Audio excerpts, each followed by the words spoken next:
Sports quota bridge పేకాట, దాన్ని కూడా వదల. పేకాటలో బాగా పోటీ ఫస్ట్ వచ్చినా కూడా టీచర్ ఉద్యోగంగా తీసుకున్నటువంటి పరిస్థితి.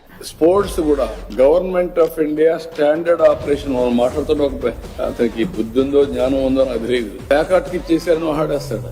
ఏ గేమ్ కూడా తెలియదు, డెఫినేషన్ తెలియదు, స్పెల్లింగ్ తెలియదు, నోరుంది అడ్డంగా వేసుకుంటున్నారు. It is recognised game. Government of నువ్వు నేను నీకు అన్ని తెలివితేటలుంటే మీరు ఈ పరిస్థితిలో ఉండరు. గవర్నమెంట్ ఆఫ్ ఇండియా అందరినీ కన్సల్ట్ చేసిన తర్వాత ఏవేవి ఉంటాయో స్పోర్ట్స్ లో అవన్నీ లిస్ట్ అవుట్ చేశా. మీరు చేయడం కాదు, నేను చేయడం కాదు. ఇవన్నీ there are association. Olympic association కింద డిఫరెంట్ అసోసియేషన్స్ అన్ని ఉంటాయి.